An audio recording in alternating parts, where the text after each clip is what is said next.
At the center of our solar system, as any schoolchild educated outside of the United States of America will tell you, is the sun. Several years ago, some guy named Nick proved this. It was kinda his whole thing.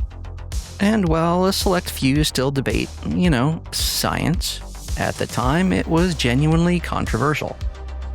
People generally prefer their universe to be arranged around them and their station. Kings, popes, people who describe themselves as visionaries on LinkedIn. In a bout of unintended irony, a famous baseball player had a dream.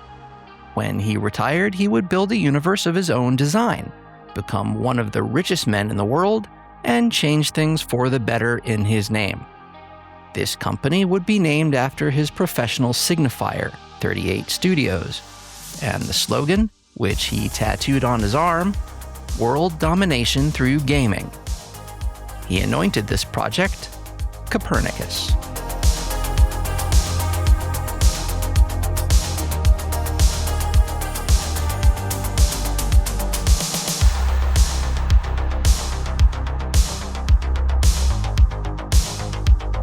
When Curt Schilling was 12 years old, a pro scout at summer baseball camp told the assembled kids that 1 in every 10,000 Little Leaguers gets drafted, and 1 in every 10,000 of those makes the majors. Great throw, son. Better luck next time. Schilling looked around the room and felt bad for everyone else because that one person was going to be him. And he was right. This was the birth of his healthy but problematic philosophy that, with enough talent and will, he could achieve anything. 2 years later, in 1981, he got an Apple II and learned to program. He and his best friend split their time between baseball and an old-school role-playing game called Wizardry. These two interests, baseball and video games, would take turns being the most profitable and costly things in his life. The baseball half of this story is well documented already and not really mine to tell. 3 World Series rings, 3,116 strikeouts, and a sock that sold for almost $95,000. What starts to matter here is that all along, his computer rode shotgun. Schilling traveled with a 15-pound laptop, which us old people called luggables, in the early 90s, partly out of nerdiness and partly, by his own account, as marriage insurance, because staying in the hotel room was cheaper than divorce. Could you send up some champagne and strawberries, please? Of course. He reviewed film of every pitch he threw, ran them through a custom analysis program, and kept a notebook detailing the tendencies of every hitter he faced. He called himself the most prepared pitcher in the game, and the reputation generally agreed with him. A Phillies teammate, Todd Pratt, introduced Schilling to Ultima Online, a game we talked a bit about in a previous chapter. Schilling said he didn't really like it, but he couldn't deny how cool it was. Kinda like the way I felt about Elden Ring.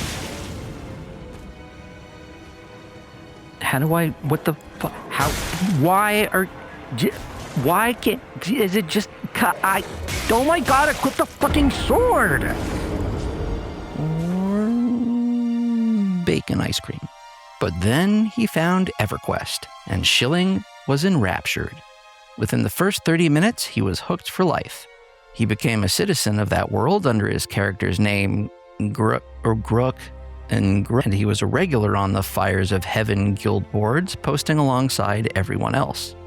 He became so enamored with EverQuest that he arranged to meet the folks at Sony Online Entertainment, after which just about every road trip to San Diego included a stop at SOE headquarters to hang out and game. Curt Schilling got the idea to make a video game, or rather an MMO, at the tail end of his baseball career in Arizona in a meeting with his financial advisor. It was the first time he'd discussed life after baseball. He wanted to make some kind of impact outside of the sport. Now, he was already rich and was doing some great philanthropic work surrounding ALS, but the man had higher aspirations. He held some guy named Bill Gates in high esteem when it came to both his fortune and his philanthropic work. So Schilling told his advisor he wanted to take one shot at getting, this is a direct quote, Bill Gates rich. He also noted that he was the only person in the room who didn't laugh. The advisor's eventual response was sensible, at least on the surface. find something you're as passionate about as baseball. I wanted to do something that I loved as much as baseball. World domination through gaming. World domination through gaming. World domination through gaming.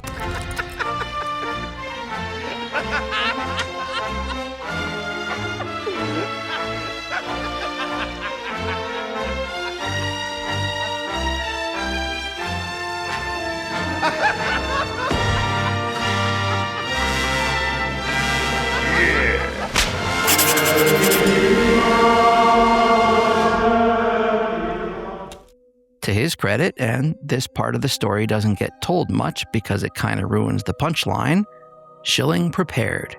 A lot. He did something he knew how to do very well, which was scout. He used his fame to meet executives at SOE, Sega, and Activision, read every leadership book he could find, and made repeated trips to Sony, often deliberately unannounced to avoid the star treatment, and talked to engineers, artists, and designers to try to understand the industry from the bottom up. He kept a notebook, like that pitching notebook, but for business, and in it a running list of things he did not know. One of the things he learned was that making an MMO is, procedurally and physically, nothing like playing one. He described the studios he toured as very boring work environments in which you're asking people to be inspired. This is a remarkably accurate observation about game development, and it came from a guy who hadn't done any yet. In December 2005, at a family holiday gathering, Schilling asked his wife's uncle, Bill Thomas, a retired business executive who had never heard of an MMORPG, what he thought of the MMORPG industry. Thomas went off and did his homework and reported back in early 2006. It would take a ton of money, has a lot of risks, but Schilling's celebrity will help quite a bit. A man asked his uncle. Due diligence complete. A man is grateful. Then came the truly foundational moment. One evening in early 2006, while playing games online with friends, Schilling typed into the chat, "I'm seriously contemplating starting a gaming company. Who else is in?" 6 friends committed that night, and he soon hired them as employees. Now, before you picture 6 random guildmates quitting their day jobs at Burger King, "Fuck you, I'm out." His online circle was unusually professional.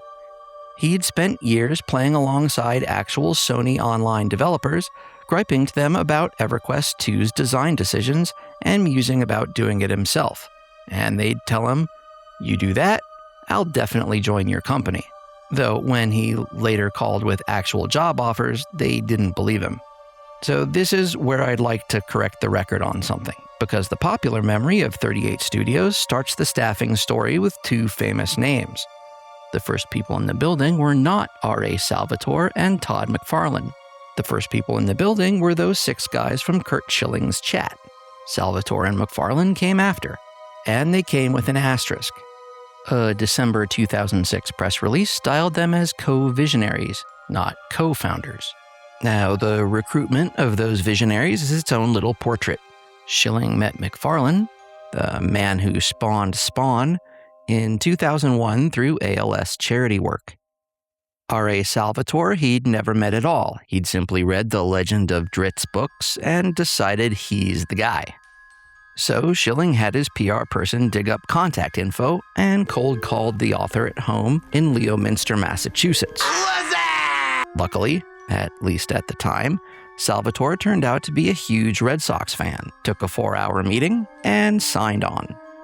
Both McFarlane and Salvatore received a small slice of equity, which made them exceptions because Schilling's plan was to keep all the rest for himself, the same way baseball owners don't share equity with players, and instead wanted to split company profits with employees 50-50. Super cool in theory, but this was a profit-sharing plan offering half of the horizon.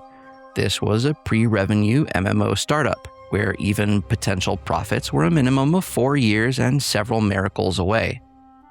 Schilling seeded the company with $5 million of his own money, an amount his wife approved of on the condition it would be the ceiling on their investment. The company announced itself in September 2006 out of Maynard, Massachusetts, as Green Monster Games, named for the wall at Fenway. The MMO project would eventually be codenamed Copernicus, the man who proved we are not actually the center of the universe, which is a special kind of irony. Schilling's next step was to run and find an adult. He'd spent months asking industry people who they would hire to run a studio, and the name that kept surfacing was Brett Close. We're just going to be great. Trust us. An executive with stints at Electronic Arts and various other startups, described by Schilling as a guy who knew how to build teams and make product. My goal is world domination through gaming. And not ruin people's lives in the process. Also irony. Schilling cold called him, then emailed him practically every day for months, then flew him in for a recruiting dinner. How soon can you land? I can't tell.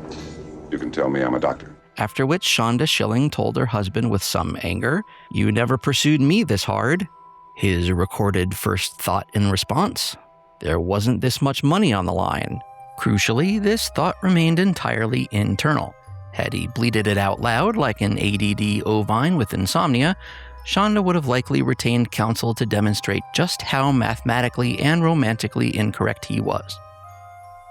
But worry not, my drama-loving viewer, his extramarital passions will eventually cost him plenty. But don't get too excited, they were purely transactional. I mean, not in a... Oh, never mind, you'll see. Close signed on in February 2007 as president and soon-to-be CEO.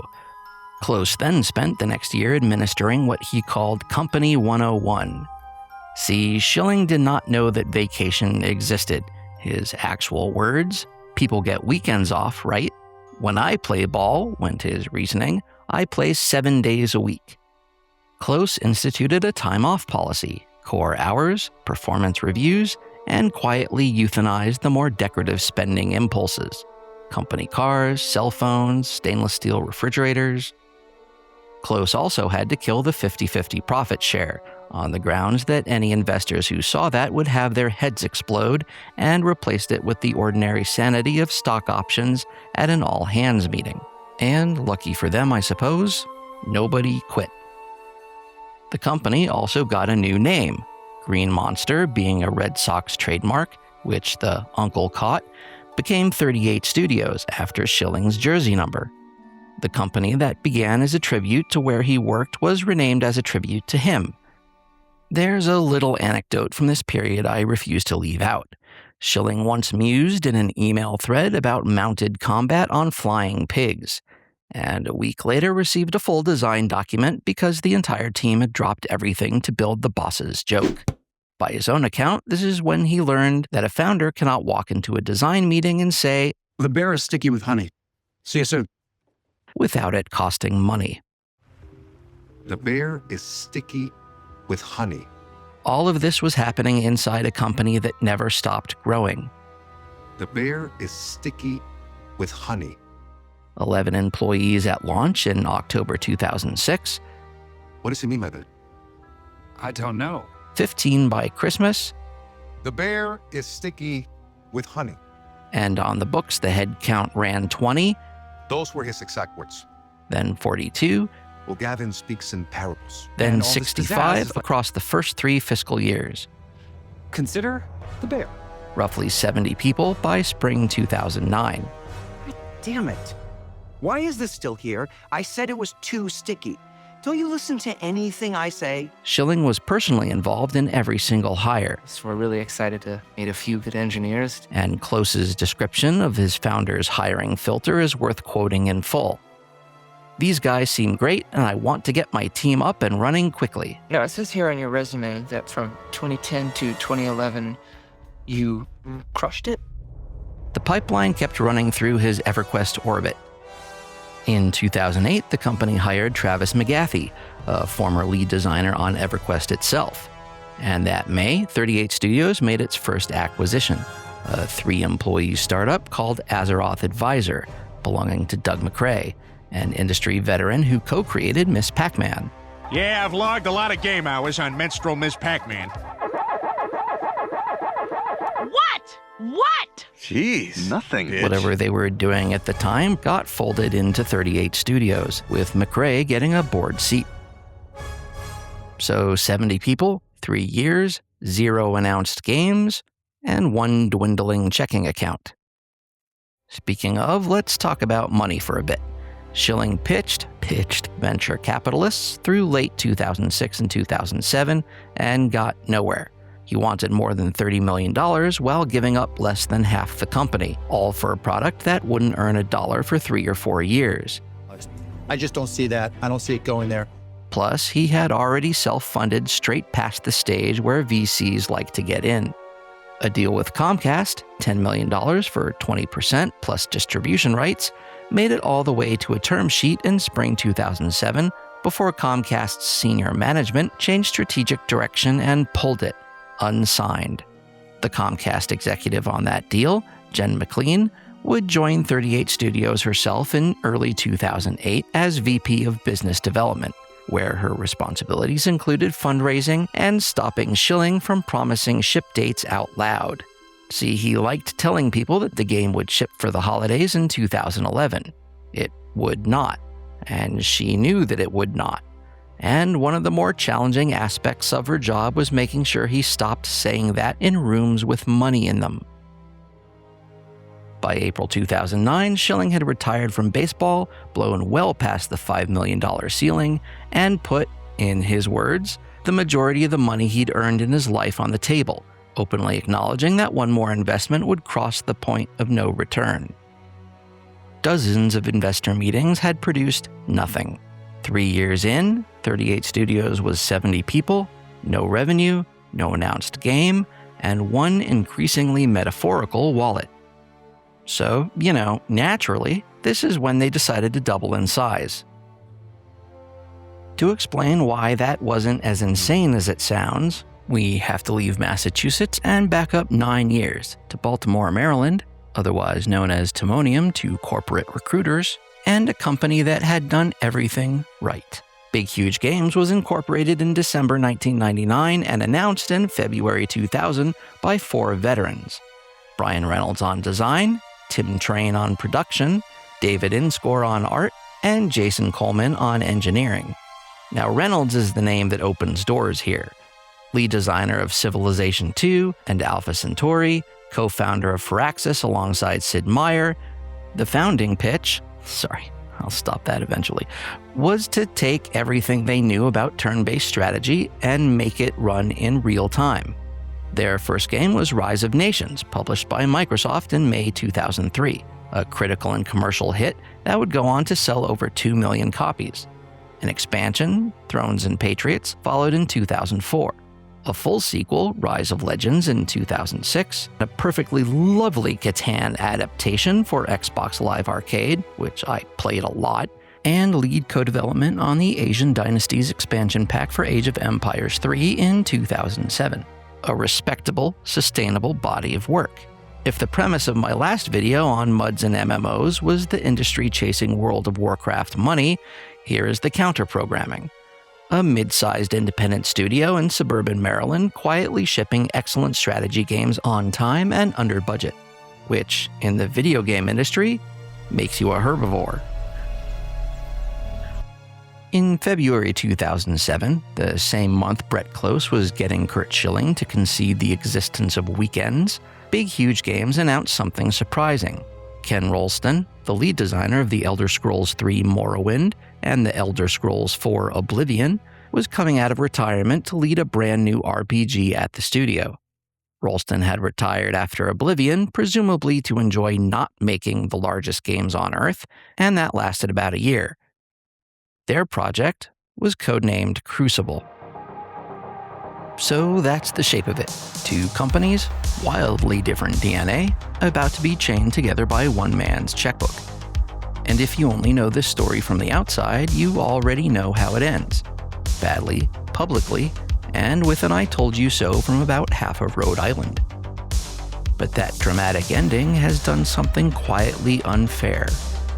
It's flattened Big Huge Games into a footnote of somebody else's collapse. A studio that spent 9 years in Timonium doing everything right without a megalomaniacal mission statement tattooed on anyone's arm, and its reward was to get remembered as some rounding error in the Schilling story. But next time, we'll go to Maryland properly. See, I've spent the last couple of months talking to several people who were at Big Huge Games, and going through some material that, as far as I can tell, has never been made public.